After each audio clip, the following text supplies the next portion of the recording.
Before we get started for this week's blockbuster show, we'd like to thank you all for tuning in with a special shout out to those who support us on Patreon. From just $2 US a month as a patron, you can access extended podcasts and other bonus content. A shout out to our latest patrons, Vrigu Mahanti and Adriaan van den Dries. Thank you so much for being a part of the EC movement. In an EC special, we have the first interview with the Jonty Rhodes following his appointment with the Swedish Cricket Federation, as well as Sweden's performance director Benn Harradine. Don't miss this one.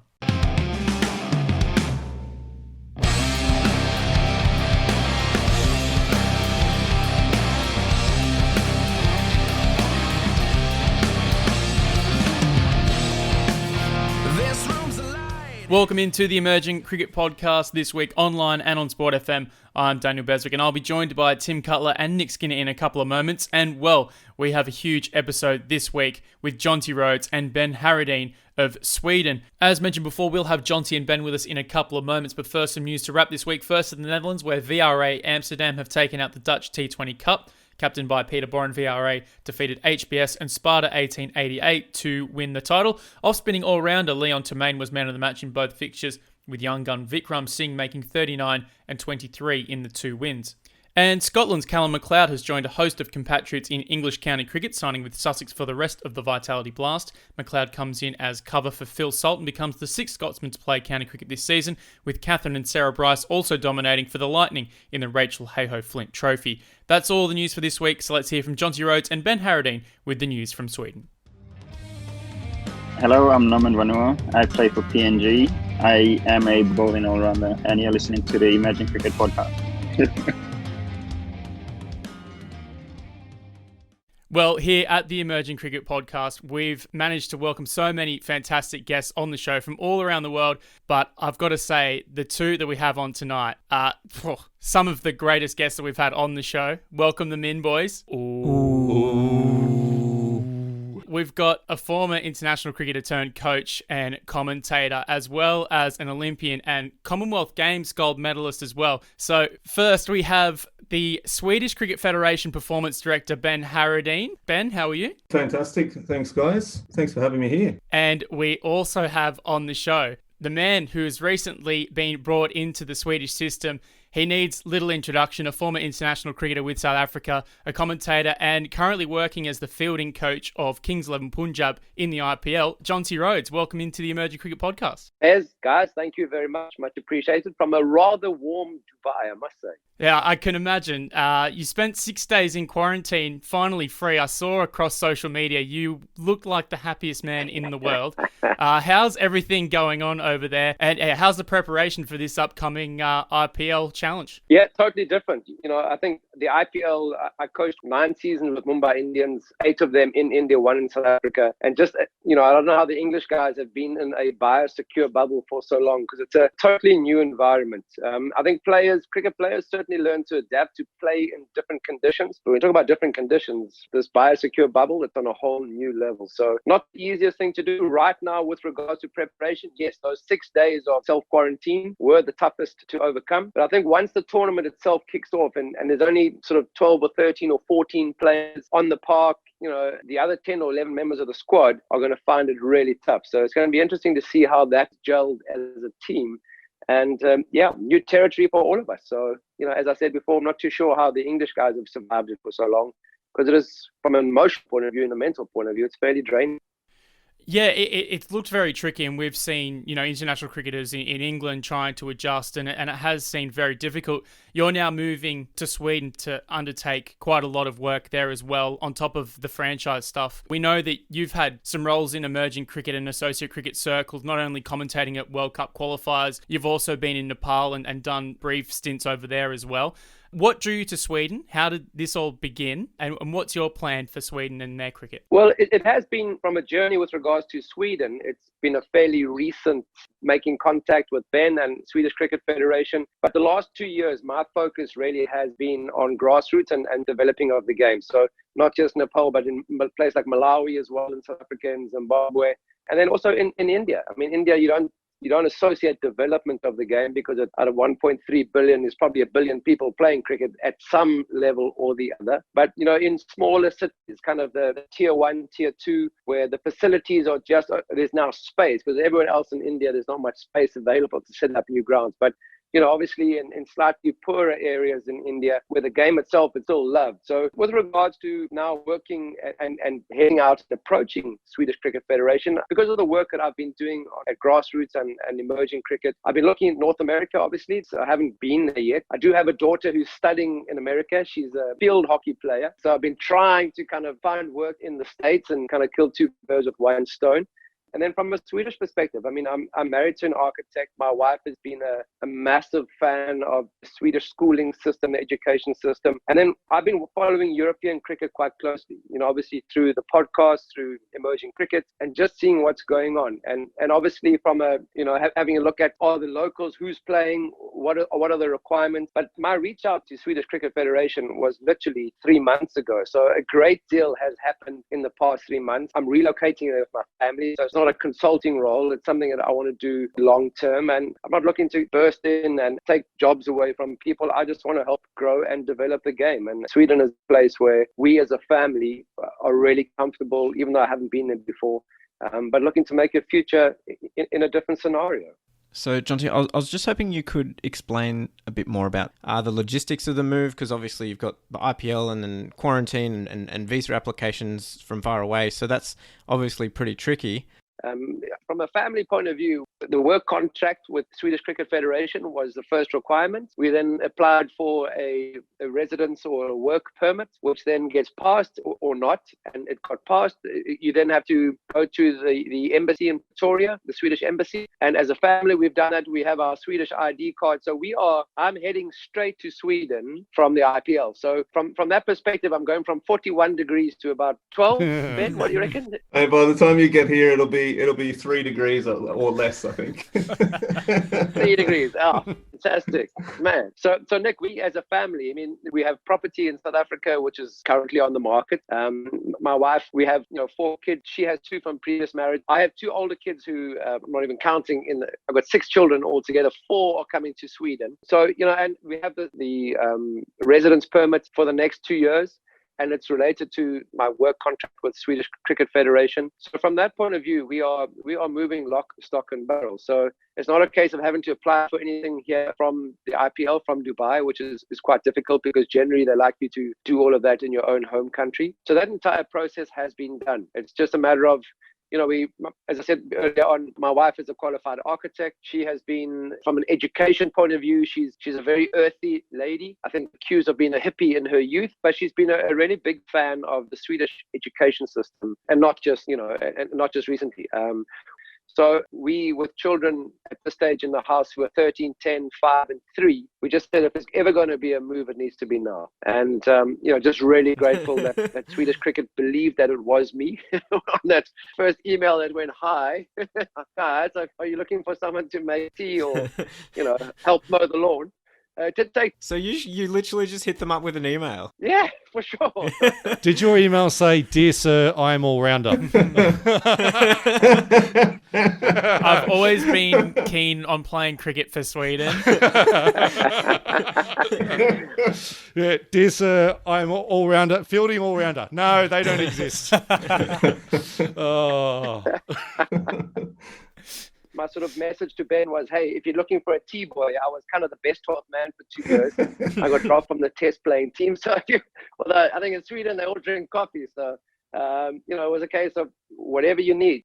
Ben, your story in moving to Sweden is quite a fascinating story in its own right. An athlete, competing in discus at the elite level, multiple Olympics, Commonwealth Games, Diamond League meets and that sort of thing. You have a Swedish partner and you move to Europe to help you compete at the top level across a number of events. You found yourself, as a part of Swedish cricket and the Swedish Cricket Federation.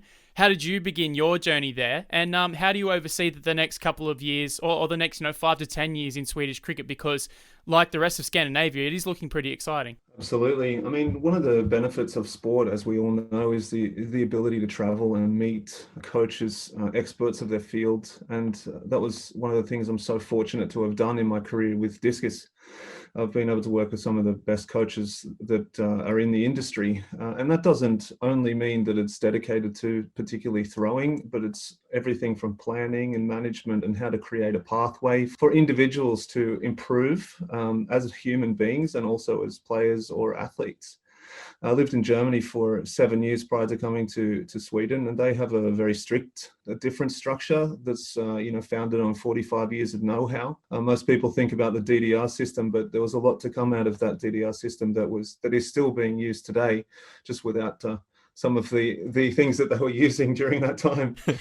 And I think that can't be copy and pasted, but it can be applied in principle to many different areas. But my journey to Sweden, of course, was, I guess you could say, foundation built on love. I met a high-performing swimmer in Canberra at the AIS and thought it'd be a good idea to follow her over here. And I was ready to leave Germany, and I loved what Sweden had to offer, and I loved what she had to offer also. And we spent a little bit of time, between Australia and Sweden when we were both still active. And then we decided to, stop living out of suitcases and settle somewhere for a while. And it happened to be here in Sweden. But I spent my first 4 years working in a very large track and field organization and learning how club systems work over here. Before I moved over into the cricket world, I felt as though a lot of my identity in the sport of track and field didn't allow me to progress or develop as I guess you could say, a professional in the career realm. And I wanted to move aside of that and try my hand at something else. And it came up at a perfect time. My brother and his kids are crazy cricket nuts. And of course, I grew up watching Jonty play cricket when I was a little fella. Hey, when he when he reached out. Hey, it was the same for all of us. Correct. Look, he may be fitter than. I was going to say, you may be the only one he can't say that about. He's fitter than the rest of us still, so it's okay. Age is just a number. He still looks very youthful. And he doesn't have the largest pecs in probably global cricket now, unlike you. No. I was going to say that. But I mean, if we're being completely honest, when he first reached out to us, I thought he was taking the piss. But when I realised that it was actually the Jonty Rhodes, I was, okay, well, let's have a Skype chat. And it's just been really good to get to know him, the person, not the cricketer, but Jonty as a man. And I'm really excited to get him over here to Sweden. So you talk about the identity as a sportsman and, Commonwealth gold medalist and that whole thing as a discus performer. Why do you want to move away from that as a, identity? Because you said you were trying to shed that a bit. A lot of people go into, coaching or commentating or that sort of thing. So you've made a conscious choice to step away from it. Absolutely. I think it had a lot to do with the fact that, my dad was my coach my last 10, 15 years of my career. And we had this philosophy that it was all about, Ben who throws discus, not Ben the discus thrower, trying to really create an identity that could be separated from what I did, because not everyone has the opportunity to be the world's greatest fielder or the world's greatest discus thrower. And so for us, it was about, the human being behind the work that we were doing, and a journey that was based on constantly learning. And so when it comes to now cricket and trying to leave that, it's not that I'm going to leave it forever. I still respect and have a lot of gratitude for the things that I have done in my past as an athlete. But I would prefer at this point in time to set more precedence on my work and what I'm able to deliver as an expert or as someone who has the competence to do a job, as opposed to people giving me, feedback over me being a discus thrower trying to navigate an organisation. So yeah, there's a little bit of that in it, but I think that the move into cricket is part of that, and also the opportunity to work with people like Jonty, who has a tremendous contact network. Here I am on a podcast, my first ever podcast, talking about cricket, learning as I'm going, and just trying to learn by doing and by asking questions. And that philosophy I hope to take with me on this journey through cricket in Sweden. So you just talked about this idea of, identity and Ben as a man,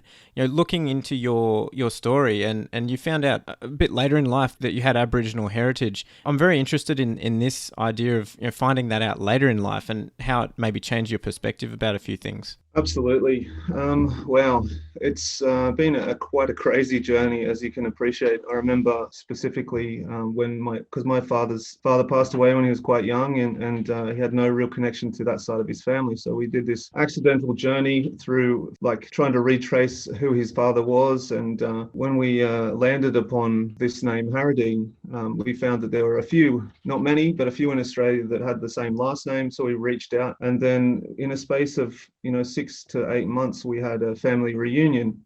we were sitting in the car driving onto this beautiful piece of land in the Wimmera region of Victoria, and everyone was Indigenous. And my dad, he's like, I think we're in the wrong place. This doesn't, I'm not sure if we're in the right area.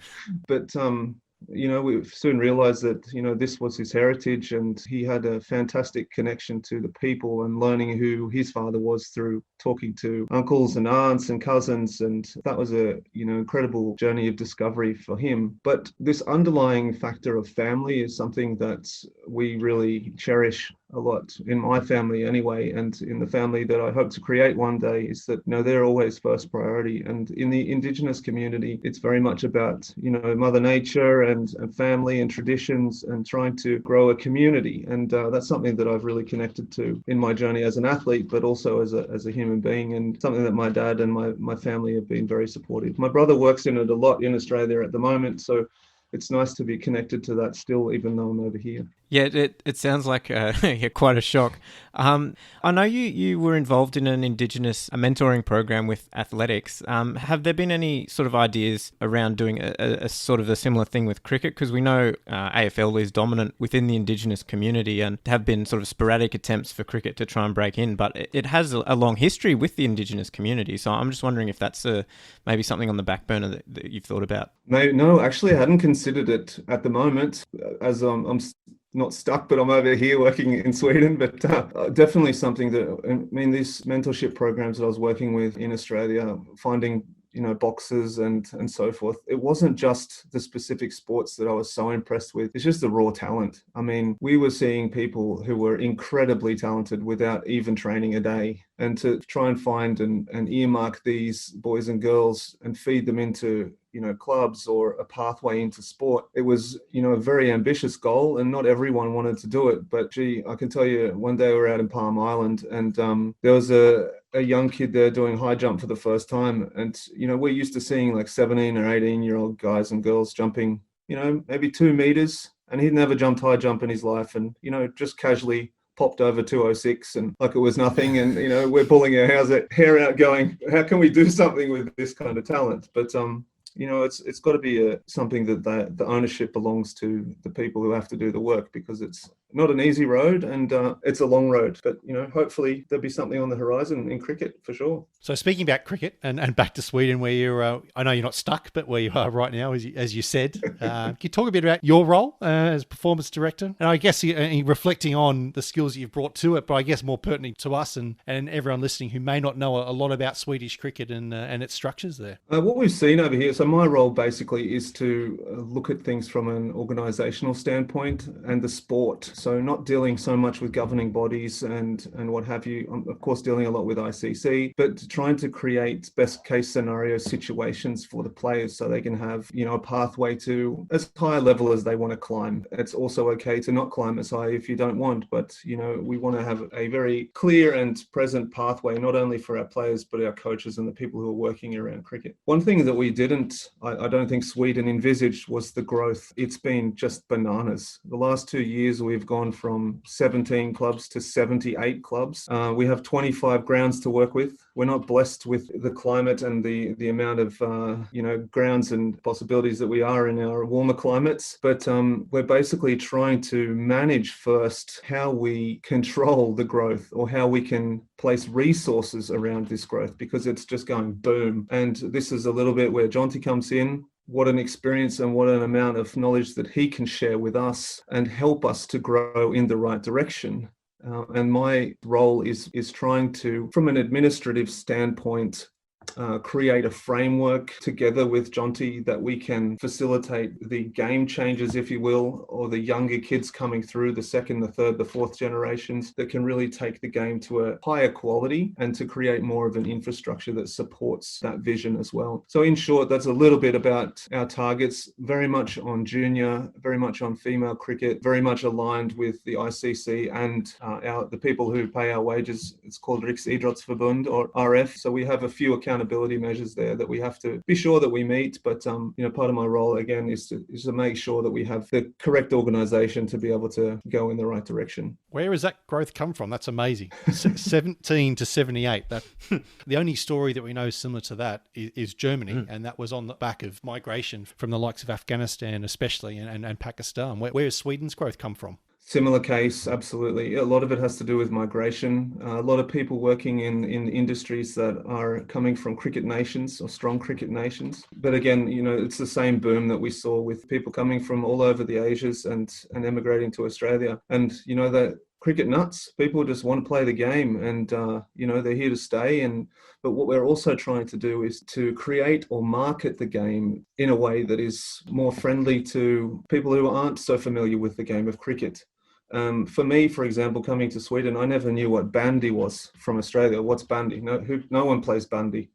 But I came to Sweden and then, this is a game that we play over here. It's like field hockey. Okay, cool. And so I was able to learn how the game has grown here, but also how it's played and how clubs are run to support it and so forth. And it's a little bit of the same sort of role that we are having to do with cricket, because we have people who know the game really well, and then we have people who have no idea what it is. And we can't really take test cricket to folks who have no knowledge of how to hit a ball or how to bowl or any of the rules and so forth. So we need to start and make sure people are aware of what it is first, and then create more of a pathway for our juniors to get involved in it. So, Jonty, obviously there's been a lot of communication between you and Ben and working on how a lot of this growth is going to be achieved based on the great numbers already. I know it's a little bit difficult now considering, you haven't really sat at a desk and really assessed everything properly on a day one, but what are the early impressions and what do you think are the early initiatives that you can do and be a part of to take Swedish cricket to the next level? I just think, initially as well, my focus in the last 2 years is not just about the sort of grassroots players. It's also been about developing the coach. And when Ben spoke about infrastructure, it's not just the facilities. I mean, there's, I think, only one indoor facility throughout the whole of Sweden. And let's face it, they do have a rather extended winter. But it's not just the physical nets. It's also about the coaching staff, scorers. Because, I grew up in South Africa playing club cricket, and it was either a girlfriend or a parent that was scoring for the club players. And it was kind of a real family environment. And I think that for me is quite important. Firstly, is helping coach with the coaches. And not saying they're going to be a level 3 by the end of a week or two with me, but my real focus in all the work that I did in the sort of grassroots and the development of the game was, if I'm going to spend 4 or 5 days with a bunch of 30 kids, it's pointless me coming in, exciting them and showing them a few things and then just leaving. Because as we know, and whatever sport you're playing, I mean, Ben will attest to, I'm sure, as an athlete as well, it's repetition and habits, and especially in a cricketing environment. So if I come in for 4 days and introduce people to sort of higher levels of intensity, different skills and drills that they can do to improve their game, and then never touch base with them again or don't monitor how they're carrying on, then you pretty much, you've not wasted your time, but you could have spent it, I think, in a better way. So coaching the coaches is another part of, I believe, a role that I'm going to have, because you do want to impact the intensity of the coaches, because you can get away, not knowing everything about the game if you approach it with enthusiasm. I think if you, again,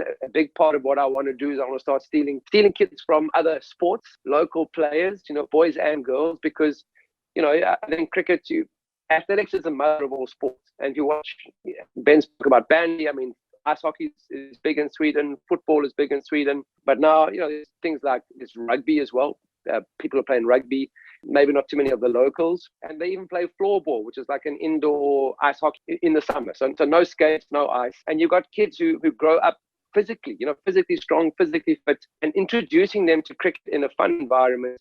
So sure, we're not going to have, at this stage, there's not even 30 cricket grounds, but if we start sharing sport communities and sport facilities with other sports, I think we can show that cricket is, you don't have to know everything about the game, but as a youngster, you can still have a great time and get out and play and enjoy yourself. So a big part of my focus is not just, how do we make the high performance end of it work, but coaches. How do we make sure the coaches themselves are excited about imparting, cricket skills to kids and making sure that they do the basics really, really well.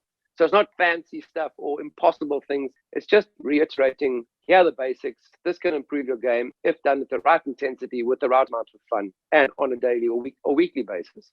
So it's funny. I'm about to ask you a question that I think you just basically answered with the passion with you talking about the growing the game. But Jonty Rhodes is a name known to every cricket fan around the world. What is it about development rather than coaching? Because I think the rest of the world would probably assume that you're going to move into a coaching job around the world in a full member nation, working with test cricketers. What is it about growing the sport of cricket that has attracted you to this role?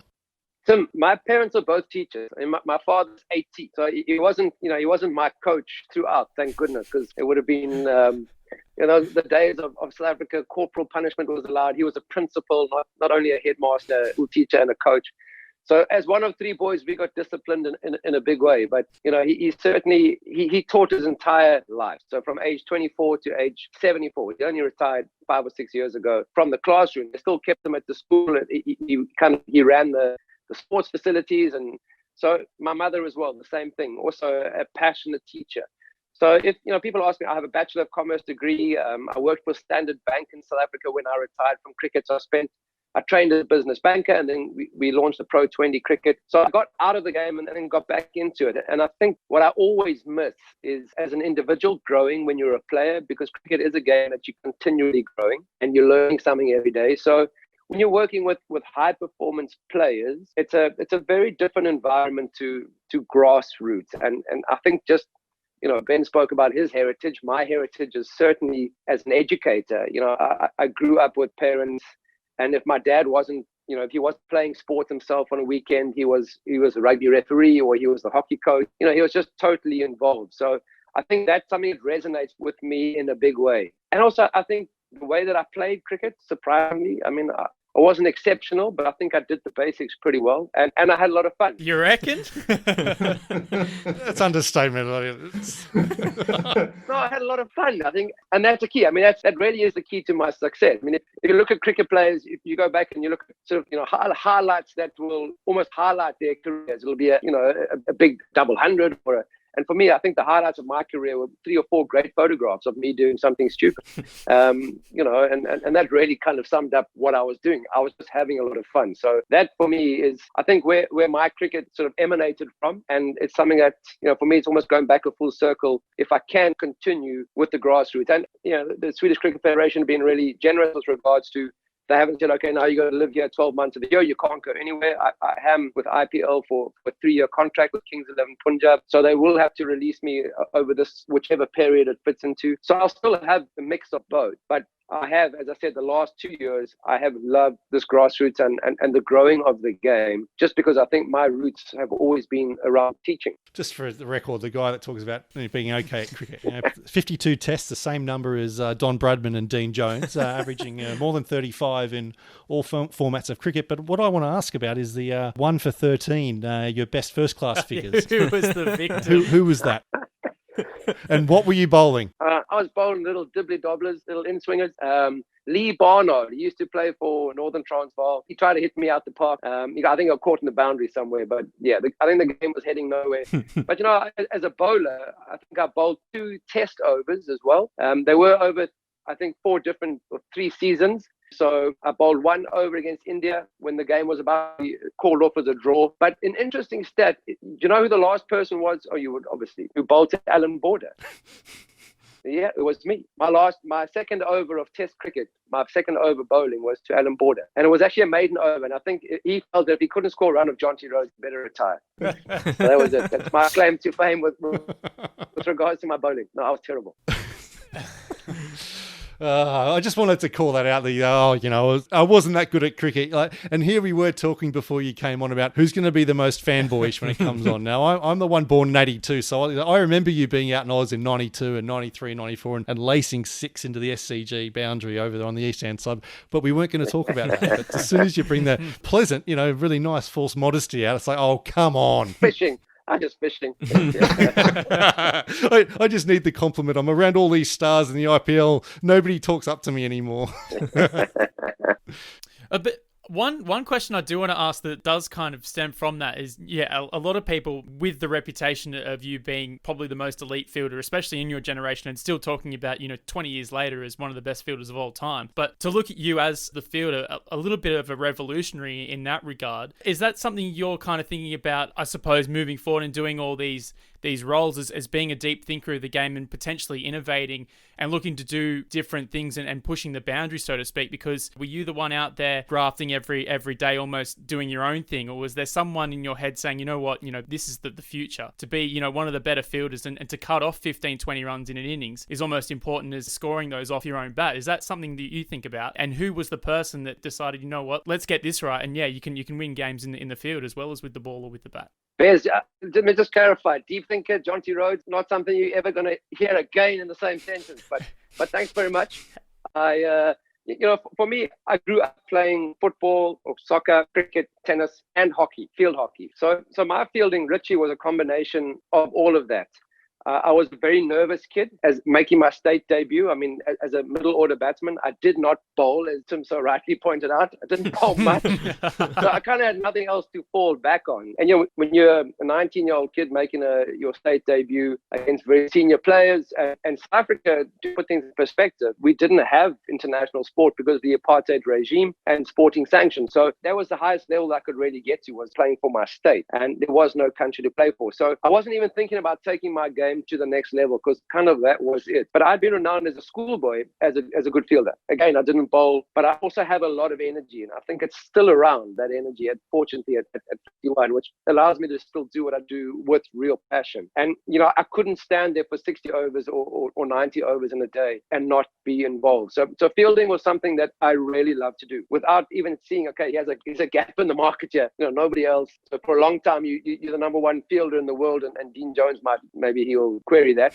But there was no number three. I mean, early 90s, there was nobody else really diving around. And Tim, you spoke about Dean Jones. I mean, he was the one guy that he's probably the only player that could reach from the boundary at the MCG. And I think he did it on purpose. Everybody else had to do a relay throw. And Dean Jones could bullet it in from the boundary. The rest of us, the game plan was you had to have two guys. One would follow halfway, get the relay throw in. So Dean was an incredible fielder, but I was more of a stopper. And that's just from the other sports that I played. As a hockey player and a football player, I mean, I was a centre forward, so I had to score the goals. But I saw goalkeepers, how they would come off the line, the sort of tactics they would use to defend the area. And that was my role in the team. No coach asked me to do it because there was only one coach. There was no bowling, batting, fielding coach, just one coach for the entire setup. And any work that you had to do was with a teammate. And amazingly, that dive, Tim, in 1992, when I ran out into my at the Gabba, was because I didn't back myself to throw the stump. We didn't have pug nets and fielding coaches. And all I did was practice stopping the ball from getting past. So I really didn't back myself to hit this. I backed my speed because I was a good athlete, especially against Inzamam. But it was an aspect of my game that I never really worked hard on at that stage was throwing the stumps down. So it's something that evolved. And in fact, Bob Woolmer, and with the third umpire and the sort of the camera review, Bob Woolmer just said, Jonty, just take one more step, slow yourself down. Because prior to that, you almost had to run the guy out by an entire meter for the umpire to give you as the fielder the benefit of the doubt. So never was it a case of cheapers. Yeah, if I'm a good fielder, the guys will select me on I'll be noticed firstly. And in a way, I think it was probably a detriment, because at the end of my career, I was batting a lot more sensibly, because I got dropped for 2 years from Test cricket and then had a strong finish. But up until then, too often people would say, yeah, it's fine, but you're saving 20. You score 30 or 20, you've made 40 or 50 in the game. And, I wasn't big on saying, hold on, we as a middle order batsman, I need to be averaging closer to 40 or in the 40s, because I had the luxury of being an all-rounder in a way. So maybe, if anything, it was probably to the detriment of my batting. But it was just fielding because I loved it. 90 overs in a day or 50 overs. Loved every minute of it. Yeah, it's interesting. You mentioned Bob Woolmer there, and he has a strong connection with South African cricket, and he's also a common thread through associate cricket, especially in the early 2000s. So I guess moving back to the idea of development, and you mentioned Malawi and some stuff in South Africa. So could you go into a bit more detail with what you were doing in that sphere? Well, especially, Nick, in Malawi, I was invited to go and spend a week there. So coaching with the ladies, set up with the men's, the under-19s. And yeah, unfortunately, from that perspective, what you often see is that in club structures, and again, it'll be a big part of working with Ben in Sweden, is that, you've got such a limited sort of pool of players. And even though Ben's talking about the incredible growth, but too often you see people not actually working together in a club structure. And that's in every country. In fact, a lot of the associate countries countries that I've been to. Nepal had the same thing a while back. They were banned by the ICC. And you kind of, at the end of the day, you sit there and you just shake your head. Say, guys, come on, man. There's only 500 cricket players in the whole country, and yet you can't work together. You literally are. You're biting your nose to spite your face. So why can't you work together? So I think, for me, a lot of it is, and I'm an administrator, thank goodness, that's Benn's work. But a lot of it as a coach, sometimes your role is actually just as just being a human and just making people understand that we all have a part to play in this. So, I don't come in as the expert. I certainly tell everybody when I arrive that, I don't have level 1, 2, 3. Sure, I played cricket for 11 years for South Africa, and at one stage I was considered the father of fielding. Now it's more like grandfather of fielding at the ripe old age of 51.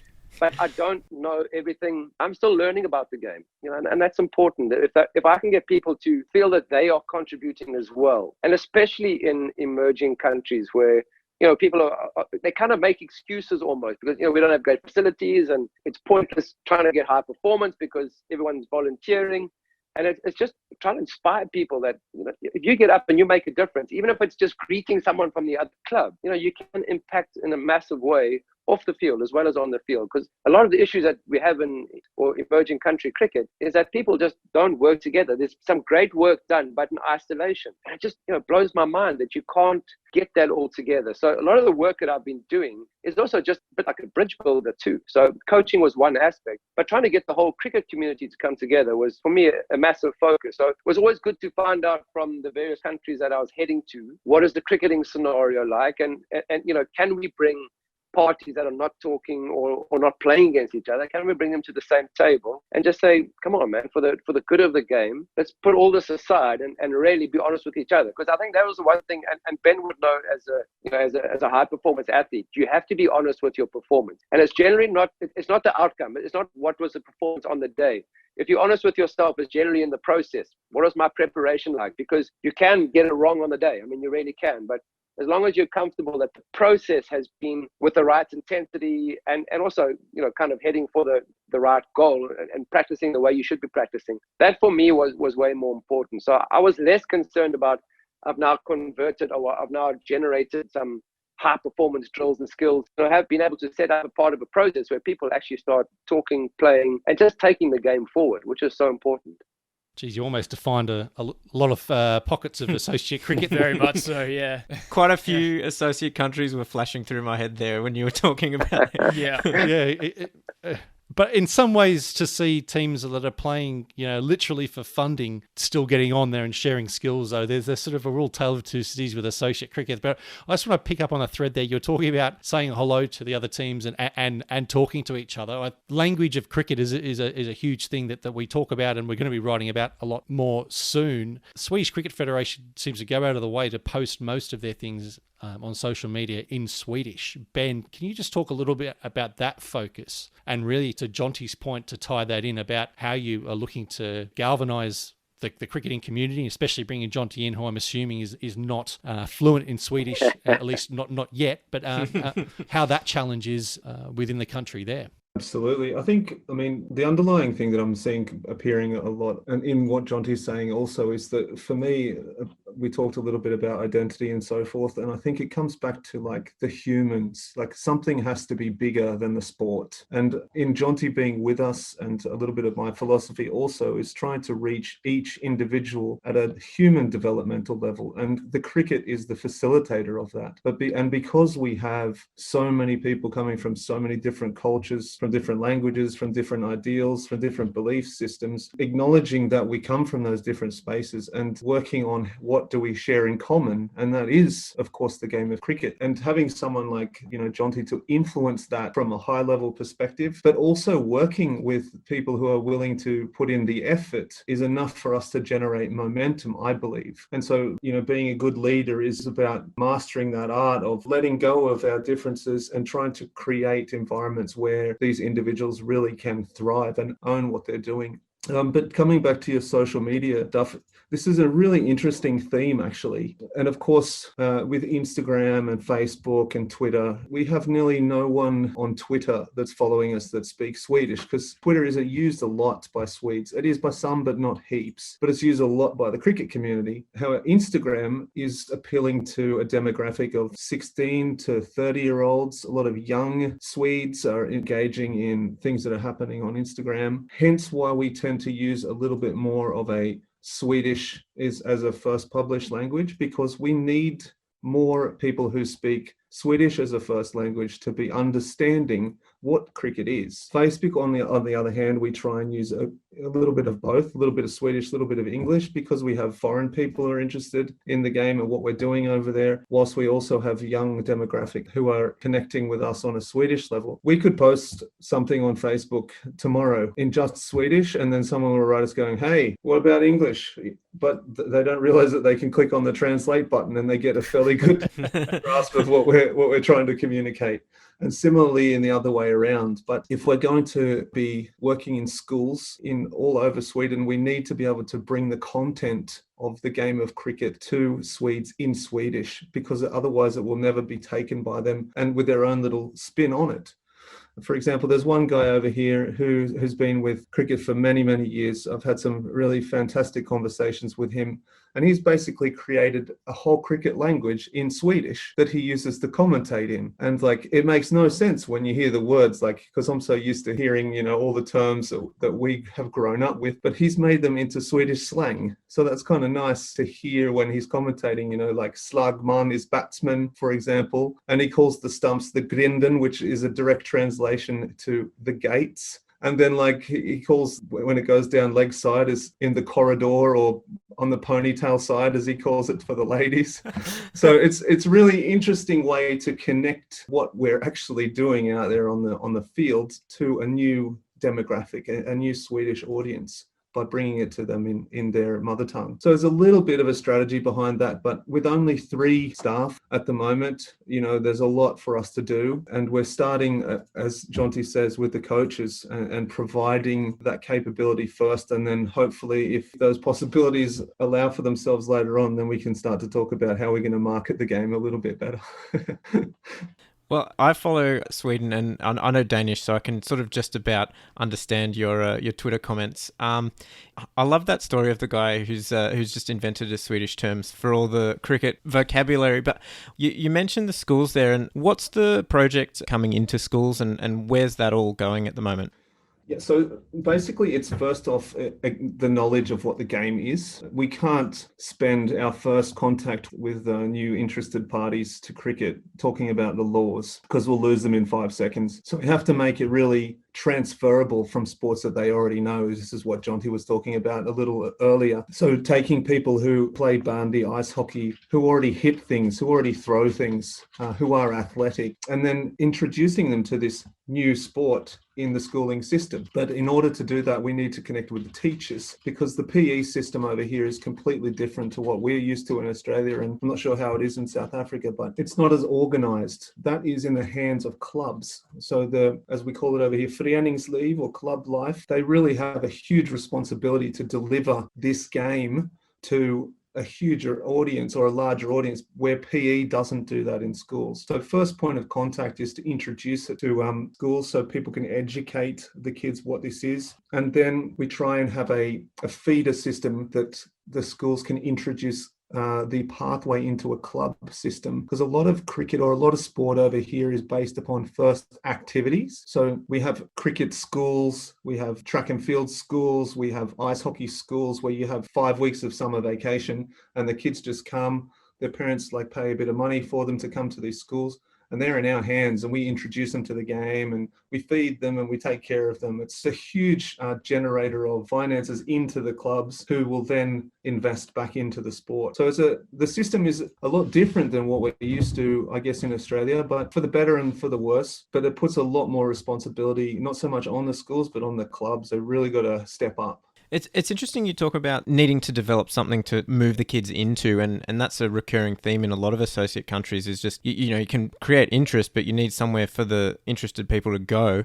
So once you've got these club sort of things. Where do they go if they like it at school or if they like it in this sort of summer camp thing that you're describing? What's the next step for a kid who likes cricket, or indeed an adult who discovers it? How do they get into the sort of recreational scene? So there's a few different formats, but the first would be to join a club. In Stockholm, we have, I think, 16 different clubs at the moment. Some are better working with junior programs than others, but there are a few that offer the cricket schools. And then they have cricket tournaments that's inter-club, so like a triangle competition. It's all modified as well. Like, we're not playing hardball stuff yet. We're just learning the basics, how to smash a ball, how to catch a ball, how to throw a ball, things like that, how to field. But that would be your first avenue in. And what happens here in Sweden is if you have a child under 25 as a club, or if we, let's say, started an organization here as a club, we would be the board. We would create activities for kids to come and join or learn the game of cricket before we go into competitions. And in those activities, the state gives us funding for each individual kid that comes down to an activity. So if we have 5 activities a week and we have 30 kids in those activities, the state will pay us, the club, a pot of money that we can therefore then help fund our coaches or pay a little bit of money to our coaches. So they're not completely out of pocket. But most people donate their time, and that revenue goes back into the club, so we can then do things like have larger activities, create cricket festivals and so forth. So it's very much founded on the basis of volunteer manpower, but it's a way for clubs to generate finances by having a lot of kids doing cricket-based activities. To move it to the clubs, and we've spoken a little bit to Daniel Weston, who heads up the European Cricket League, and now with European Cricket Network, you guys have had a European Cricket series streaming Swedish action.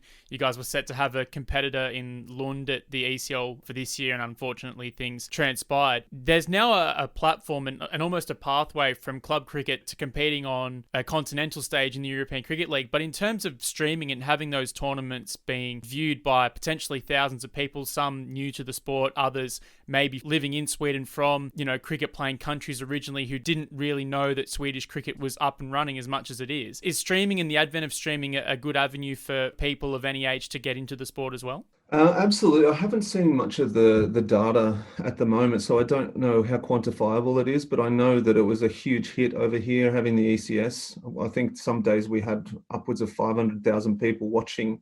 There wasn't a great deal going on cricket-wise around the world at that time, so there was a lot of people who were interested in what we were doing and the cricket that we're playing. And yes, there were the data that we got back, I guess, from what Daniel has told me, there were some people watching in Sweden, but I don't think we've come that far along yet in our journey where enough people who are based in Sweden would take it upon themselves to go, oh yeah, cool, there's cricket on TV or there's cricket live streamed, I'll go and watch that. I think there was a difficult time for many. So it'd be nice to retry that whole concept when other sports are up and running and seeing how we can connect across different borders. But I mean, the ECS for us was a fantastic way to grow, to give the clubs a little bit more responsibility, because from us, from a central standpoint, we didn't do more than pass a local host to ECS. So Daniel and I had many discussions about the clubs need to benefit. They need to be able to take the responsibility to showcase their cricket, to promote themselves so more people can see that there are clubs that are thriving here in Sweden. And I thought that was very ambitious of him. And he said from the very beginning, this is a learning curve for us. We're learning by doing. We're trying to move it, as fast forwards as possibly can. But then, there's just so much going on at once. And as he goes along, I think he's sort of like cutting things out and pasting things in based on the feedback that he's getting from the different nations. And everyone is so uniquely different. But I mean, it was great for us. It was a great learning curve, and also to talk about a little bit more like visibility for the game from that standpoint.